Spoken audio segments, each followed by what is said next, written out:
लगता है कि सबसे खतरनाक फॉर्मेट यही रहा है। 2 कहानियाँ चलेंगी, 2 विवाद छिड़ेंगे। तो बहुत बार ऐसा फ़ील हुआ।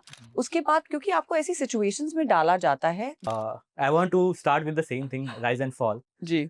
शो खत्म हो चुका है, आपका ओवरऑल एक्सपीरियंस कैसा रहा एक रियलिटी टीवी शो का जो आपका पहला था? अ, वेल मैंने कभी सोचा नहीं था कि मैं ये कहूँगी, लेकिन मेरे लिए काफ़ी लाइफ़ चेंजिंग एक्सपीरियंस रहा है। अच्छा। और राइज़ एंड फॉल मतलब एक ऐसा शो करना जो इतना डिफ़िकल्ट था। हुँ, मुझे लगता है कि ये सबसे डिफ़िकल्ट फ़ॉर्मेट है।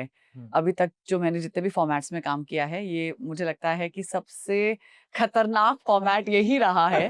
क्योंकि इस फ़ॉर्मेट में कब कौन-सा बम फूट जाए आपको पता नहीं किस लगता बात है। पर? बहुत चीज़ें हो जाती हैं। तो मेरे लिए काफ़ी लाइफ़ चेंजिंग एक्सपीरियंस रहा है and I will always be grateful to the time that this took place plus to the makers कि उन्होंने मेरे बारे में सोचा कि मुझे ये शो करना चाहिए। एंड काफ़ी लोगों ने बहुत अच्छा लाइक बहुत प्रेम भी दिया है राइट। और कुछ लोगों ने बहुत गुस्सा भी हुए हैं, लेकिन मुझे काफ़ी प्रेम मिला है। डेफिनिटली। जी, बट आना, जैसे आप इतने टाइम से एक्टिंग कर रही हो, जी, जब भी आपके पास कोई एक्टिंग का ऑफर आता है, आई आई थिंक किसी भी एक्टर के पास एक्टिंग का ऑफर आता है तो आप पहले देखते हो कि स्टोरी क्या है, जी। किरदार क्या है। जब एक रियलिटी शो का ऑफर आता है, तो क्या चलता है दिमाग में? क्या सोचकर आप गई थी इस शो में? वही तो समस्या है, कुछ सोच के ही नहीं गई थी। Let's begin with that. हाँ, तो जब मुझे ये शो ऑफर हुआ था, एक्चुअली ये एक यूके का शो है, राइज एंड फॉल। हुँ, और मुझे जब कॉल आया था कास्टिंग के लिए, तो उन्होंने मुझसे बोला था कि ये फॉर्मेट ये लोग इंडिया में पहली बार करने वाले हैं। तो मुझे एक्चुअली हमेशा से stunt based shows, dance based reality shows, ये सब करने का काफी शौक रहा है। तो मैंने हमेशा से सोचा था कि मैं कोई ऐसा शो करूंगी जहां मुझे स्टंट्स करने का मौका मिलेगा, डांस करने का मौका मिलेगा, कोई स्किल दिखाने का मौका हुँ, मिलेगा। तो जब ये शो आया तो मैंने कहा अच्छा, ये नया है हुँ, कुछ, तो इसमें क्या होगा? फिर उन्होंने बताया कि उन्होंने एक एपिसोड भेजा, उन्होंने बोला कि उसमें ऐसे टास्क्स होंगे, चैलेंजेस होंगे, आपको रूलर्स एंड अ, रूलर्स बनने का मौका मिलेगा, वर्कर्स बनने का मौका मिलेगा, बेसमेंट और पेंट हाउस पेंट के हाउस। बीच में 2 कहानियाँ चलेंगी, 2 विवाद छिड़ेंगे।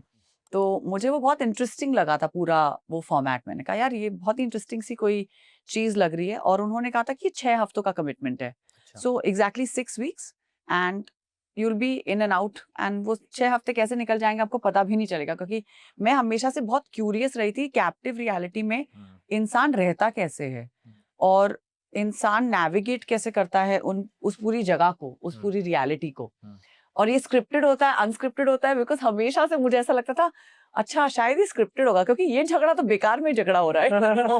लेकिन लेकिन मैंने कभी कोई शोज़ देखे नहीं थे। मैंने कभी ना बिग बॉस देखा था, ना मैंने कोई ऐसा शो देखा था जहाँ पर मैंने मतलब आप रील्स में देखते हैं, आप छोटे स्निपेट्स देखते हैं, हुँ, तो आपको पता रहता है कि चल क्या रहा है। लेकिन आप कभी मैंने बैठ के I was never involved in any season off any of these captive reality right. Shows. तो मैंने कभी देखा नहीं था, तो मुझे एक्चुअली पता ही नहीं था कि होता क्या है। तो मैंने कहा चलो अच्छी बात है, एक ऑडियंस के तौर पे भी जाऊँगी मैं, एक कंटेस्टेंट के तौर पे भी जाऊँगी मैं और देखूँगी होता क्या है, झगड़े क्यों होते हैं। और ये कभी-कभी कुछ रोमांटिक एंगल्स हो जाते हैं, कुछ अजीब-अजीब चीज़ें हो जाती हैं कि this one hits that one हाँ, और क्या वो लोग कभी सुलह कर पाते हैं। So I just wanted to see and experience this first hand, क्योंकि एज़ एन ऑडियंस भी मैं एक बन गई थी अंदर एक ऑडियंस। तो राइट। मैं कभी-कभी देखती थी कि अच्छा क्यों झगड़े हो रहे हैं, क्या हो रहा है, किस लिए हो रहा है, यू नो? बट या इट वाज़ फन। हाँ, देखिए that's very true. As an audience, like हम भी जब देखते हैं और लगता है कि यार आज चाय पे झगड़ा हो रहा है, मतलब आज इसके वो पानी गिर गई उस पे झगड़ा हो रहा है, कोई कुछ हो गया तो झगड़ा हो रहा है, तो ये कैसे ये झगड़े होते हैं? समझ हाँ। नहीं आ रहा है। हाँ, मेरे भी नहीं मतलब मेरे तो पल्ले पड़ता ही नहीं था, मुझे समझ में नहीं आता था लोग झगड़े क्यों करते हैं। तो अब आपको समझ में आया। आपको ऐसा किसी पॉइंट पे फ़ील हुआ कि यार मैं कुछ और एक्सपेक्टेशंस लेकर आई थी और यहाँ कुछ और हो रहा है, कहीं गलत जगह तो नहीं आ गई, मुझे नहीं करना चाहिए था? एक्चुअली या मुझे काफ़ी बार ऐसा लगा था कि मैं काफ़ी गलत जगह पर आ गई हूँ, क्योंकि मुझे बहुत कभी-कभी ऐसा लगता था कि यार ये लोग मुझे समझ नहीं पा रहे हैं या मैं इनको नहीं समझ पा रही हूँ। हुँ, सो आई थिंक एक पूरा वो क्लासिक केस ऑफ मिसअंडरस्टैंडिंग था हुँ, कि जो मैं कह रही हूँ शायद इन लोग को अच्छा नहीं लग रहा है या ये लोग जो कह रहे हैं वो मुझे अच्छा नहीं लग रहा है। So there were many times when I felt कि यार पहले हफ्ता तो मेरे लिए बहुत मुश्किल था, हुँ, बिकॉज़ सडनली आपको एक ऐसे जगह पे छोड़ दिया गया है राइट। जहाँ पर आप इतने अलग-अलग प्रकार के लोगों के साथ जूझ रहे हैं पहली बार। आप इतने सारे लोगों के साथ समय नहीं बिता रहे हैं, आप रह रहे हैं उनके हुँ, साथ। हुँ, उठना, बैठना, खाना खाना, उन्हीं उसी पूरे एक रूम में सब लोग सोते थे। Hmm, so it was a very difficult place to navigate for me, क्योंकि मैं बहुत ही अलग माइंडसेट से आती हूँ। तो मैंने कहा यार मुझे लगता है कि शायद मैं गलत जगह पर आ गई हूँ। इन्होंने तो बोला था टास्क और चैलेंजेस होंगे, मैं क्या कर रही हूँ, मैं झगड़े क्यों कर रही हूँ लोगों के साथ। तो बहुत बार ऐसा फील हुआ, बट आई थिंक एक हफ्ते के बाद आई सेटल्ड इन। okay. मुझे एक हफ्ता लगा to settle into the entire format और समझने में कि ये फॉर्मेट क्या है और लोग क्यों झगड़े क्यों करते हैं, लोग एक दूसरे से क्यों ऐसे बातें करते हैं।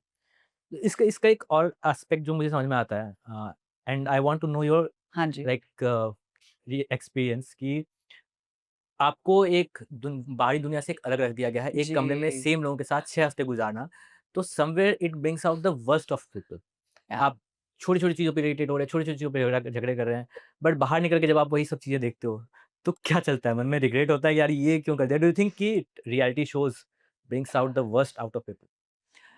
It can, and it is very easy the same. या मैंने ये काफी बार कहा है कि अगर मैं ये जो 15 कंटेस्टेंट्स हैं हुँ। या 14 कंटेस्टेंट्स, को मैं 15 थी, हुँ। पर अगर मैं इन 14 कंटेस्टेंट्स को इस जगह के बाहर मिलती शायद, हुँ। तो these are not bad people, these are people.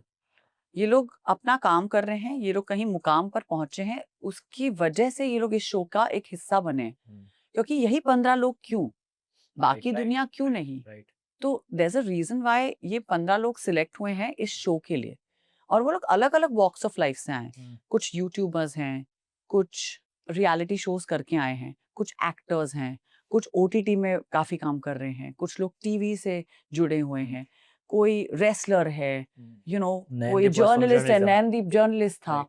तो मुझे बहुत इंटरेस्टिंग लगा वो मिक्स ऑफ पीपल। मैंने कहा यार ये तो बहुत ही भलता सा कुछ इन लोगों ने मिक्सचर कर दिया है, चूरन बना दिया है लोगों का और सबको एक साथ इकट्ठा कर दिया है। लेकिन क्योंकि हम लोग ऐसी सिचुएशंस में डाले जाते थे रोज की रोज, हुँ। और पहले दिन से ही, क्योंकि पहले दिन पे ही सूटकेस पे झगड़ा हुआ, हाँ। झगड़ा करिए। हाँ। नहीं करना झगड़ा यार, जिसको जो सूटकेस चाहिए तुम ले लो भाई, नहीं करने मुझे झगड़े। तो पहले तो मुझे समझ में नहीं आ रहा था कि मुझे झगड़ा क्यों करना है। हुँ। तो that took a long time to understand. हुँ। उसके बाद क्योंकि आपको ऐसी सिचुएशंस में डाला जाता है, that's why it brings the worst out of you. Imagine अगर आप और मैं एक रूम में बैठे हैं हुँ। और आपको बोला जाए कि तुम मेरे बारे में 10 खामियां बताओ, हुँ। और ये फॉर्मेट है शो का कि आप उसकी तारीफ मत करिए, आप हाँ। खामियां बताइए, झगड़ा होना ही है फिर। तो झगड़ा तो होना ही है, कलेश अनलिमिटेड। हाँ। बिकॉज अगर आपने मेरे बारे में ऐसा कुछ कह दिया जो मुझे अच्छा नहीं लगा, जाहिर सी बात है कि मैं आपको चिल्लाकर या जो भी है, the way I retaliate will be the way I retaliate, hmm. And it will bring out the worst in you. Right. आपके पास ना फोन है तो आप किसी को कॉल नहीं कर सकते। आपका समय से पूरा रिश्ता तोड़ दिया है उन लोगों ने, क्योंकि वो समय भी नहीं बताते थे आपको। जब खाना भेजते थे तो लगता था भाई अब ब्रेकफास्ट का टाइम, अब चाहे तुम रात के 2 बजे मुझे ब्रेकफास्ट भेजो तो मुझे लगेगा ब्रेकफास्ट का टाइम है। हुँ। आप चाहे मुझे सुबह के 3 बजे बोलिए लंच, तो मैं बोलूंगी लंच। तो हमें पता ही नहीं था, हर क्या हो चीज गया? से आपका रिश्ता टूट चुका है। हुँ। आपका सिर्फ एक रिश्ता है, सिर्फ उनके साथ जिसके साथ आप उस रूम या उस घर में बंधे हैं। हुँ। तो और फिर वो सिचुएशंस जो आपको दी जाती हैं, जहाँ पर आपको बोला जाता है कि आप अपने एक दूसरे के बारे में ये ये बोलिए, बोलिए। अब ये करिए, अब आप डिसाइड करिए, आप चूज करिए। हुँ। तो जब आपको चूज करना पड़ जाता है ना, देन दैट्स द प्रॉब्लम। हुँ। तब लोग अजीब बिहेव करना शुरू करते हैं, क्योंकि हमेशा ऐसा होता था कि जिस दिन नॉमिनेशंस होते थे, हाँ। उसके बाद लोग एक दूसरे से बात ही नहीं करते थे, और वो बहुत खराब होता था। आई थिंक चौथे हफ्ते में हम लोग ऐसे हो गए थे कि हम नॉमिनेट करते थे, हमने आई रिमेम्बर बाली ने बोला था ये बड़ा पारिवारिक नॉमिनेशन चल रहा है। तो हम लोग बहुत हंसते थे। मैं वही कहने वाला था कि मुझे एज़ एन ऑडियंस जो सबसे टफेस्ट पार्ट लगता है वो लगता है नॉमिनेशन। इसके बाद तो झगड़ा होना ही है। 100%, क्योंकि किसी ना किसी को हाँ। किसी ना किसी बात का गुस्सा आएगा ही। लास्ट तक रुके हो, मतलब क्लिप आपको इंटरेस्टिंग लगी, तो subscribe to digital commentary clips. और फुल पॉडकास्ट तो इससे भी ज्यादा इंटरेस्टिंग है, जिसका लिंक आपको डिस्क्रिप्शन बॉक्स में मिल जाएगा।